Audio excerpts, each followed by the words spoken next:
I began to become suspicious of the Zimmerman trial when it all unfolded with the evidence. And I noticed that during the original 911 call, before George had committed the shot, while he was still on the phone with 911, that he clearly said that Trayvon was a teenager.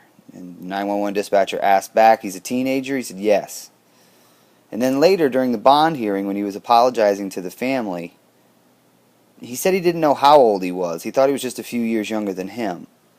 Which leads me to believe he's trying to create a story that you'll believe to take away any culpability on his part. He wants him to be older now that he shot him. Before he had committed a crime or was on trial for a crime, he was more candid, and he admitted he was a teenager. Later, he's not. So these little indiscrepancies kind of made me want to know what was going on. So I really researched everything. I looked at the entire facts. I've watched every interview, everything.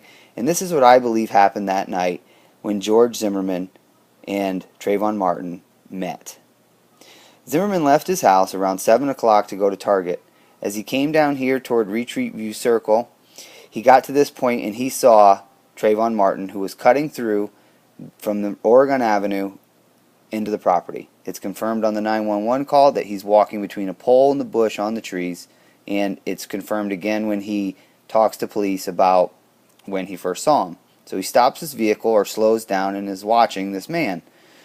I believe that Trayvon Martin saw Zimmerman do this, and they both noticed each other. Probably both became suspicious. One guy's looking at me and the other guy's looking at me. So they're both looking at each other.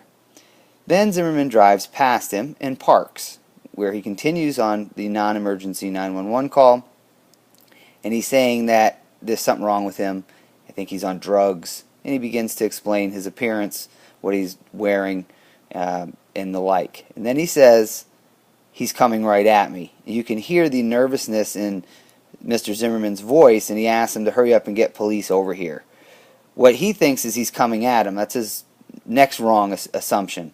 His first wrong assumption was thinking there was something wrong with him over here, and his next wrong assumption was that there was something wrong with him as he's walking towards him. Little does he know that this is the route that Trayvon has to take in order to get to the destination, which is located here. So as he's parking and Mr. Martin walks past him down here onto Twin Trees, you can hear on the call that Zimmerman puts the car into gear. It's either reverse and then into drive, but you can hear the automobiles moving. And he comes around the corner where I believe that Mr. Martin was somewhere in this vicinity at the time. As soon as he came around that corner and he saw who it was following him again, I believe he took off running. And it's confirmed in the 911 call when George says he's running. Now, Mr. Zimmerman claims that he came up to this position and he put his headlights on and could see down this cut-through over where Trayvon was found dead later. Through this cut-through, he could see Trayvon coming through here running and then taking a right. So when he originally says he's running, the 911 dispatcher says, "Running where?" George doesn't say he's running west, or he doesn't say he's running away from me. He says he's running toward the back gate. The back gate is located right here. George then tells investigators at a previous time after the incident that a lot of the criminals that run through there come through, cut through the houses, and then run out the back gate. So his initial assessment was he was running to the back gate. He says it, the back entrance. That's where he believes he's running. So he thinks that he's going down here and he's going to split out. So George cuts the distance. And what he does is he comes through here saying that he's looking for an address that was never given because this is the road he lives on. He couldn't remember the name of this road. Therefore, this front-facing house was of no good because he didn't know this was Twin Trees. So he had to walk through here to get to this house where this road he knows because this is the road that he lives on, which is part of the big circle. I surmise he wasn't walking through there to get an address, but he was walking through there to look down the road and cut the distance and see if he could see Trayvon running out. That's where he believed he was going. When Trayvon tells the 911 operator he ran. So he believed he was gone. They quickly end their conversation. He says, "Do you want us to send a police officer out?" And he says, "Yeah." And instead of saying, I'm going to meet you at my car, or I'll meet you at the clubhouse. He says, where do you want him to meet you? He says, well, can you have him call me? Have him call me, because apparently Zimmerman isn't sure where he's going to be when the police arrive. So Zimmerman wants to be called so that he can be, instruct the police where he is. Instead of saying, I'm at my car right here on Twin Trees, I'll be waiting for the police to show up. No. He says, have him call me. I don't know where I'll be. I'm out and about. He was told right here to get back in his car. You could hear it when he gets outside. You can hear the wind, and you can hear him saying something about, I believe he says it's effing cold. I think it was the February temperatures for Floridians. Sometimes they are wimps and say it's a little cold. I believe he got out of the car, had his headlights down here, and was walking through to see if he could see Trayvon exiting. When he didn't see him, he turns around and walks back to his vehicle, and that's when the two had met.